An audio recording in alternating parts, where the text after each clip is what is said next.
All right. Today I'm going to share with you the entire marketing playbook of Capital One, and that is exactly the reason why they were able to generate $247 billion in deposit in just under 15 years. All right. So before going any further, if you were interested into growing your deposit, make sure that you check out the website. Go to bankwebinar.com, and I put a lot of resources in there for you to learn more about the strategy and tactics behind how we help one community bank grow the deposit to $2.9 million in just 90 days.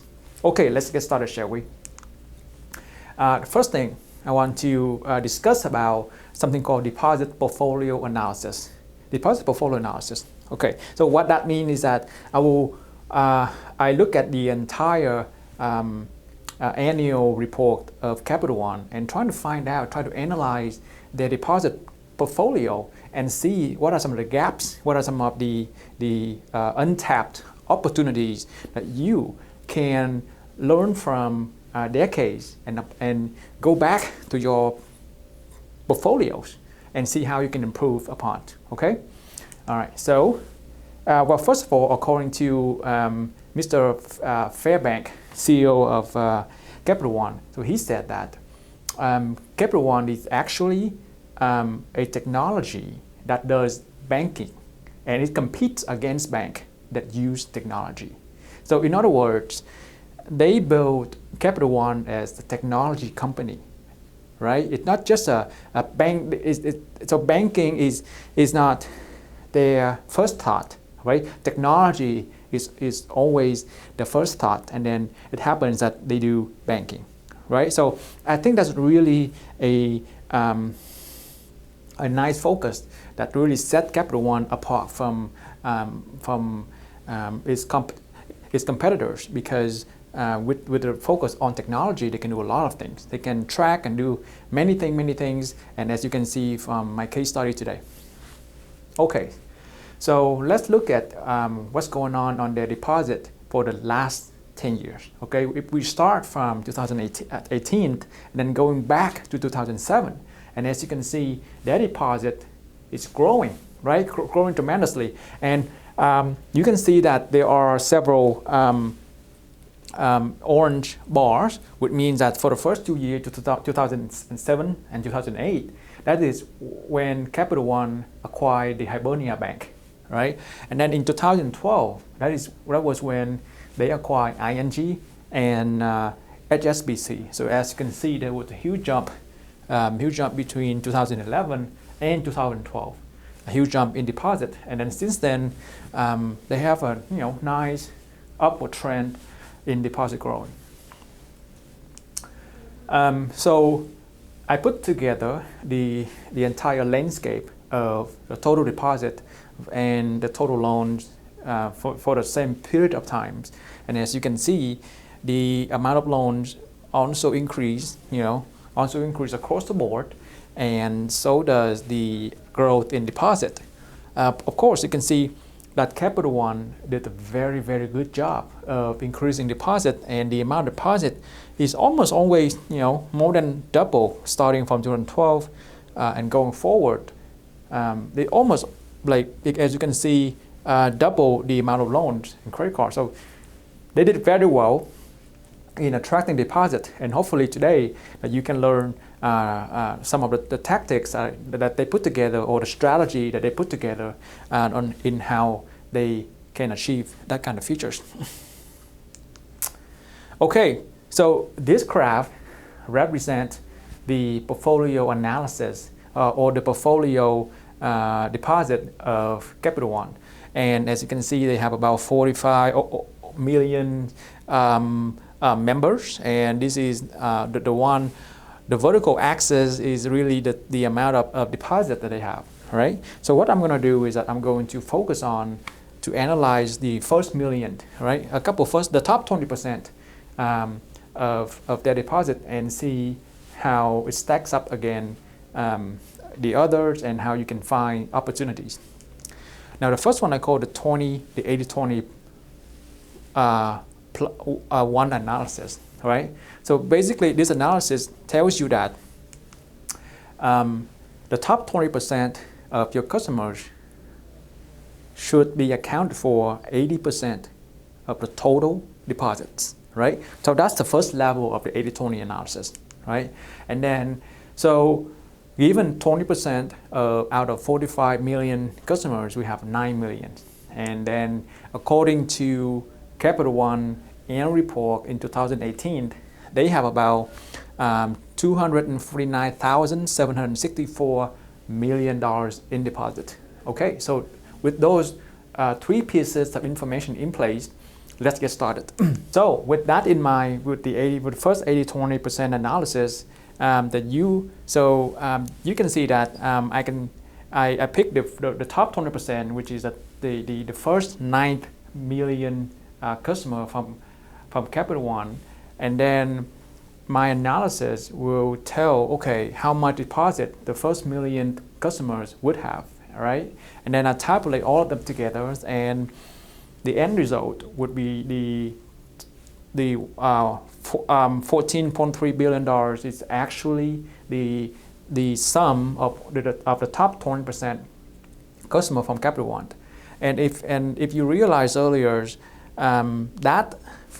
that number, $14.3 billion, is only accounted for 57.5%, right? So it actually fails the first 80-20 test, right?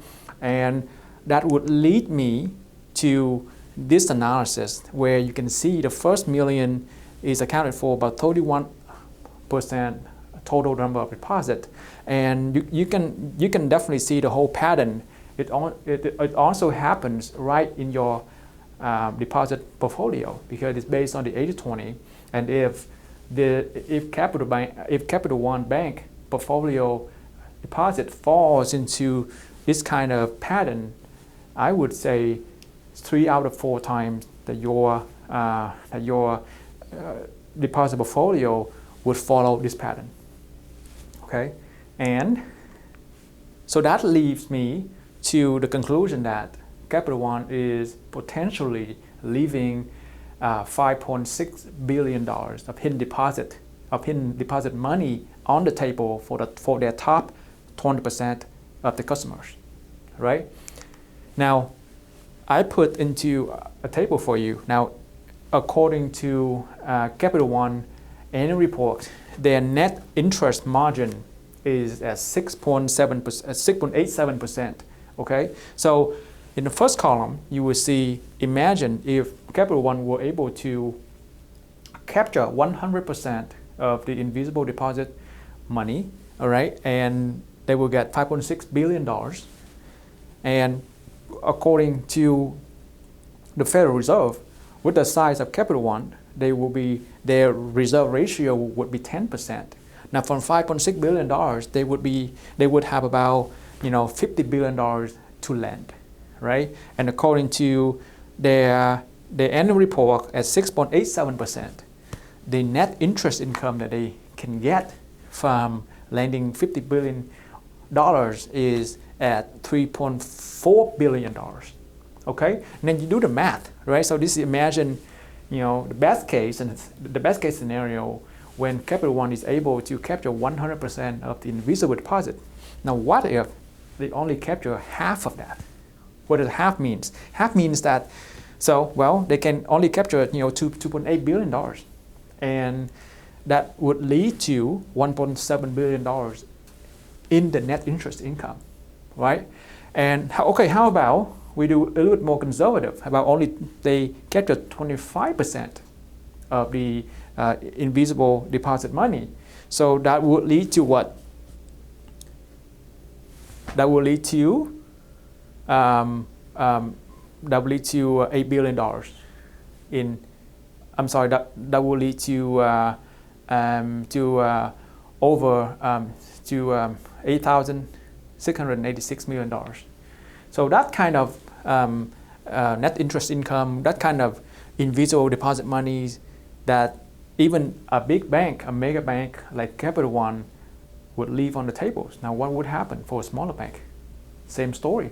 I would bet 3 out of 4 times that your community bank or your credit unions will follow the same pattern. Okay, so next, let's move on to the second test. Oh, I put together, this is the invisible deposit money. This is for the case when you capture 100%. This is the case when you capture 50%.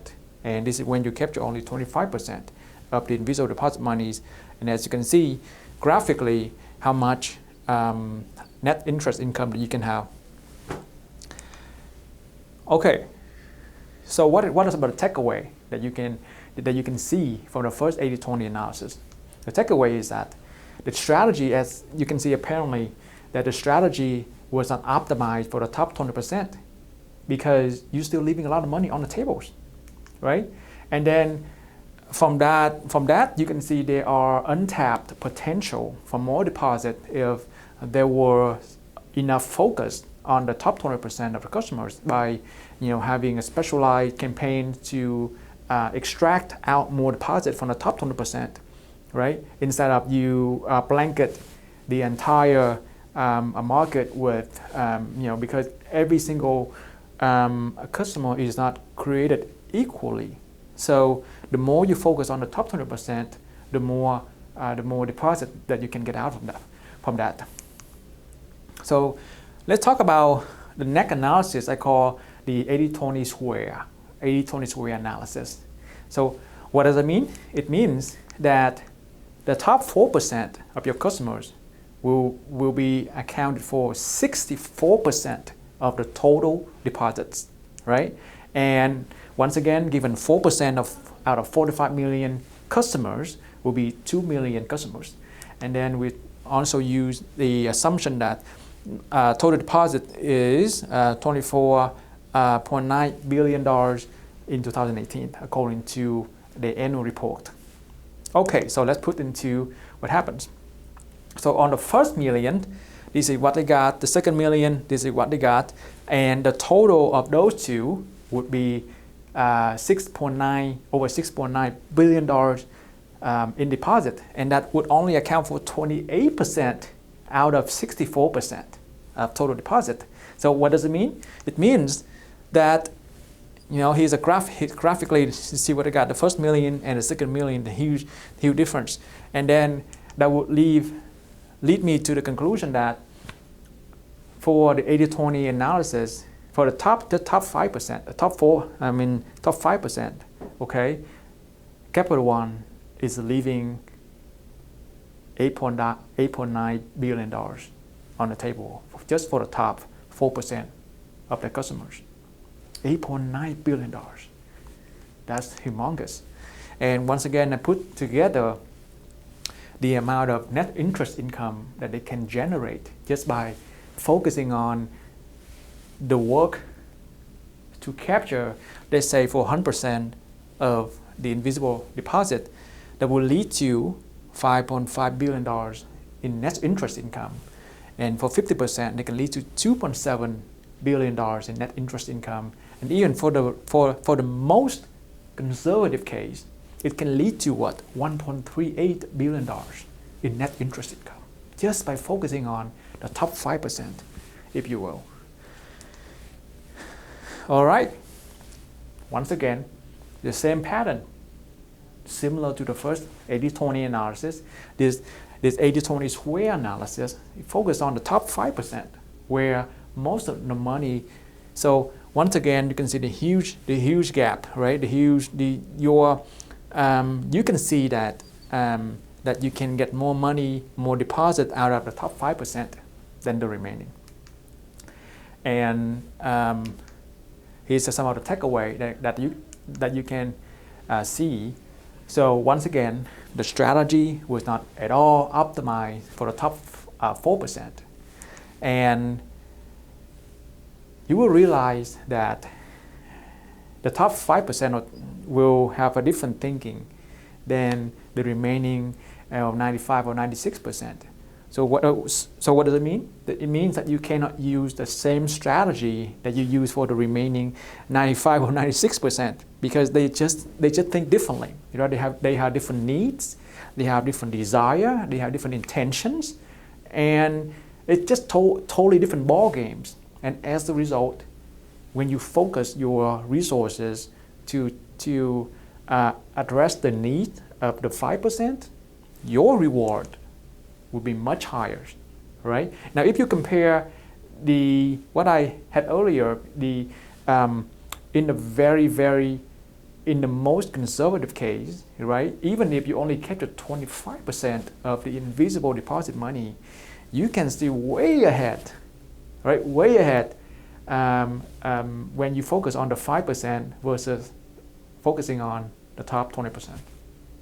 Okay, so that concludes my analysis on the deposit analysis, and hopefully you will go back and work with your team to analyze your deposit portfolios and use the 80-20 analysis. And if you are interested in analyzing how or how much your top 20% or top 5% would earn, I would encourage you to reach out to our office, and then we'll be happy to help you analyze your deposit portfolios and see what happens.